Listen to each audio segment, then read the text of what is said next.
What's up, guys? In today's video we're going to be taking a look at the Springfield Echelon. This is a gun that came out about a year ago as of the time I'm recording this video. Recently they re-released a new model that has the compensated version. Mine is just the original, but we're going to be looking at it on the range, and we're also going to be comparing it to the Glock as well as the SIG P320. Those are the two guns that I believe have inspired this more than anything. You can see here, this is my SIG P320. You guys have seen this on the channel before, as well as Glock. It would be undeniable to think that Glock did not have any kind of an influence on what they have done with the Springfield Echelon. This is my Glock 45. Absolutely love this gun. It is on me regularly. It is a very reliable gun, and you guys have seen this on the channel as well. This is basically the black version of the 19X. Go over to my channel, you can see more info on both of these guns. Stick around in this video because I'm also going to be telling you some things that I like and I don't like about this gun. Now, for now, we are loaded up with just some range ammo, and we're just going to have some fun and see how this gun performs, see how it feels. So here we go.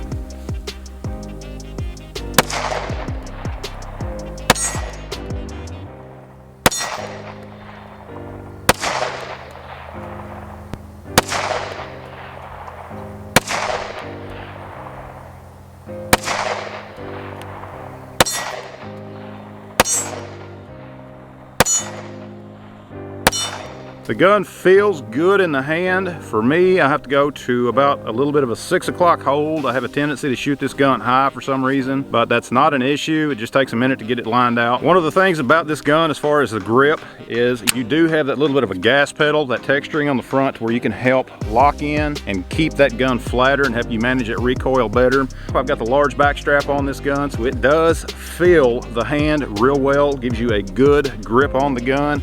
Helps you to get it locked in the way that you need it to be. I wanted to take a minute to thank my channel members. You guys, I really appreciate it. If you are interested in becoming a channel member, go over to my main page and you can join there, get early access to these videos. Go over to my website at boomsticktacticalgear.com. You can pick you up some cool shirts, tumblers. The grip feels good in the hands. I've got that large back strap on the gun. It gives me a little bit of an opening right here where I can get my support hand in. That gas pedal, that little bit of a ledge right there on the front, helps me to get my thumb there to where I can get it locked in and really help manage that recoil.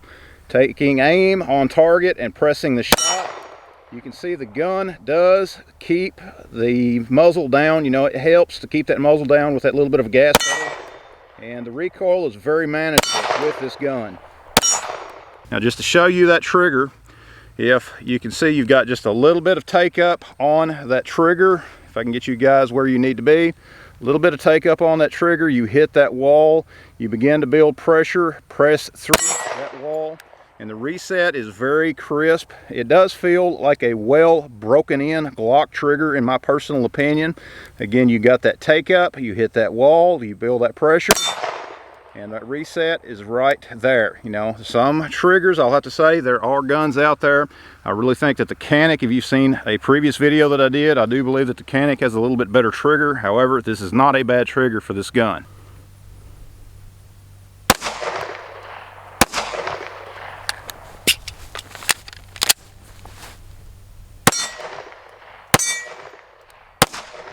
One of the inspirations for the Echelon is obviously the Glock. Again, this is my Glock 45. Absolutely love this gun. It is on me regularly. We're just going to go ahead while we're here, do a little bit of shooting with it also. I wanted to take time to talk a little bit about some of the differences in the recoil between these guns.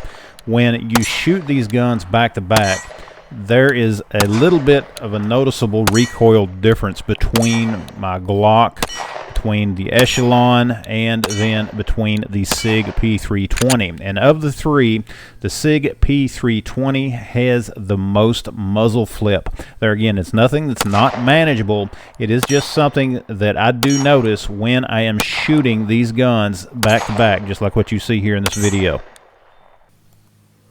Be sure to subscribe to my channel, like and share the video, and leave me a comment down below. Now let's do just a little bit of a tabletop comparison of the Springfield Echelon compared to the Glock and the P320. The first thing about the Echelon that I'm going to say that I have to absolutely love is the way that it feels in the hands. With that large back strap, it does feel real good. It helps you to get a good grip on the gun. A little bit of a beaver tail from the factory, whereas the Glock, of course, this is my Glock 45. This is an addition that you do get with most of the newer Glocks.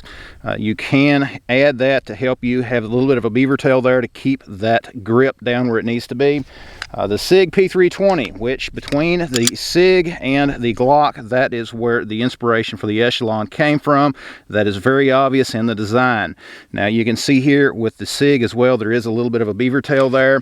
The similarities between the SIG and the Echelon are the fact that both are modular. You can remove the fire control group from the Echelon and change it to a different style. You know, if you get you a different grip, different color grip, or whatever. And that, of course, was inspired by the Springfield P320. As far as how the Glock inspired the Echelon, the trigger feels very Glockish in my opinion. Just to show you guys the way that that trigger looks. As you've seen there on the video, I'm just going to go with a left-handed a little bit. And you can see there's a little bit of take-up. You hit that wall, and then when you press that wall, the action goes, and the reset is approximately right there.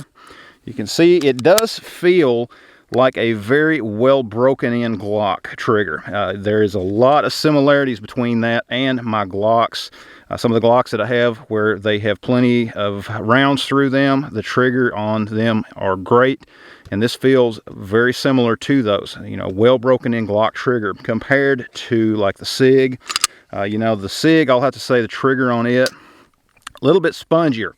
It's a little bit more spongy than what the Echelon is. So the traditional Glocks, if you were to get a Glock out of the box, you're going to feel just a little bit of sponginess in it as well, but it's not going to feel as spongy as per se my SIG in particular. I know there's a lot of different models out there that all have a little bit different feel to them.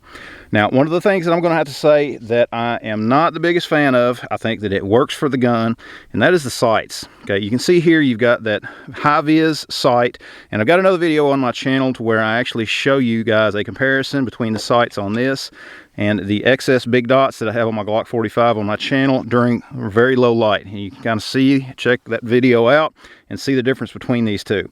For me, the way that I shoot with this gun, with these sights, I am not as accurate at 25 yards as what I am with the XS big dots. That's just a personal preference, a personal view, you know, and I'm sure that some of you guys out there are going to disagree strongly. By all means, feel free to do so down in the comments.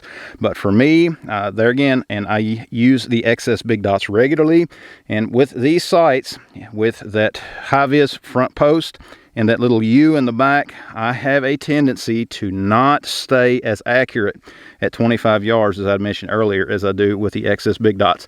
But again, guys, that is on me. That has nothing to do with the gun. The gun itself is very accurate. There's a lot of features about this gun that are very cool as far as how they look, how they feel, and how they function. There's some folks out there, when they want to manipulate the slide on their guns, they like to go forward of that receiver, of that chamber, and with the way that these cuts are, those deep cuts, makes it real easy to do so. Personally, me, I go over the back, which on the back of this gun, you do have that little ledge on both sides there to help you slingshot it. You know, that way it does help you when manipulating the gun.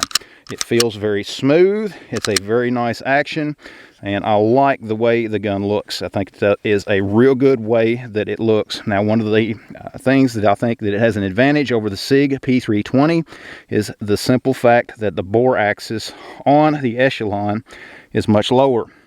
You guys can see there a comparison between the way that sets.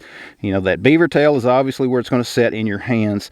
And you can see there that there is a significant difference in that bore axis between the SIG and the Echelon. Now, when it comes to the Glock, the bore axis is very similar. And again, that goes back to the influence that Glock had on this model as well.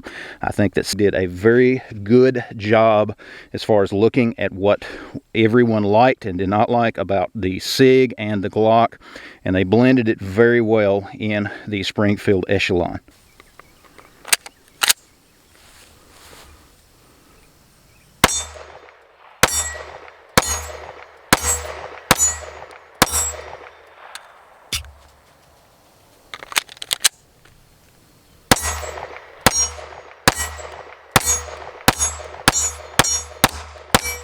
Just a quick review, guys. For me, the Echelon, some of the top features on it that I love, the way that it feels in the hands. It feels great. The way that it looks, I think it looks absolutely amazing.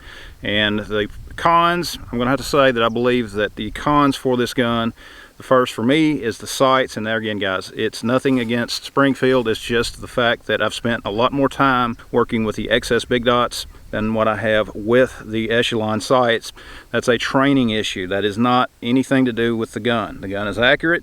It's just a matter of what the shooter is familiar with. And for me, even though I can shoot it, I can hit it at longer distances, I'm still a little bit more accurate with those XS Big Dots. But the gun looks great, it feels great. Now early on, the Springfield Echelon, one of the issues they had was the magazines.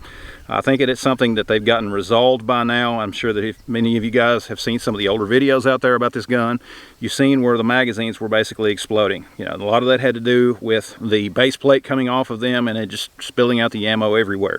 Especially with the comp model coming out, I'm pretty sure that that's something that Springfield has gotten resolved. Do not see as many complaints about those magazines. I've not had any issues with mine. A lot of other folks out there, competitive shooters, they have not had issues either, at least some of the ones that I've seen. So it's a great gun, feels good. That is with the extended mag right there. Another feature about this gun is that everything is ambidextrous right out of the box, from the slide release to the magazine release. For you right-handed shooters out there, you can just simply press that magazine release, it falls away, come in with that fresh mag, insert it.